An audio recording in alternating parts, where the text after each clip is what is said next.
You know, many of us would like to know that no one ever needs shelter. But the reality is, these emergency centres are a big support for many of our most vulnerable. As BCN's Heidi Echavarria explains now, it's not just those who are battling addictions, who are also battling homelessness. Shelter, an emergency service that offers a safe place to sleep. Those who are fighting addictions are the ones who are using these spaces the most. Majority of people that do access our services do have substance use, and they can have also underlying mental health concerns that may or may not be diagnosed or addressed, which makes things very difficult for them. We do also see other people, so we see people that maybe have lost their job, have lost their house recently, that are really struggling to make ends meet, that don't have substance use or addictions.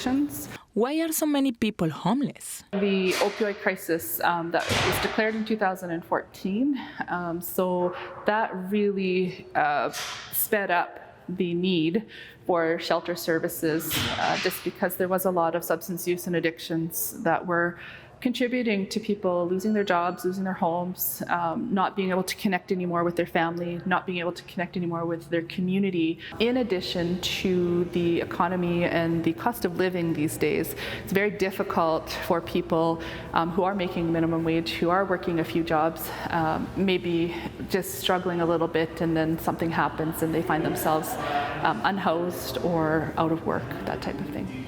Susan Buchanan, director of the Lethbridge Wellness Shelter Stabilization Unit, says the shelter offers its service 24/7, 360 days a year. She says the shelter works together with the community. If they need housing, how do we go about connecting them to resources? If they need medical care, how do we connect them to resources? If they would like to do substance use and addictions or mental health services, where can we connect them best for their situation within the community? So community services are very essential to what we do and an integrated part of the services we provide.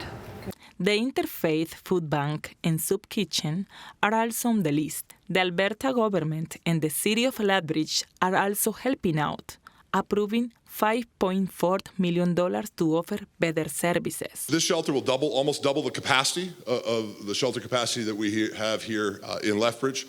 It will be able to put more resources into the shelter and connect better to the other partnerships that we need inside this community to really work on this challenge together. This expansion project is just a real exciting time. It's a good time, and it's a way to continue to provide the best services for people that need to access them. For Bridge City News, I'm Heidi Echavarria.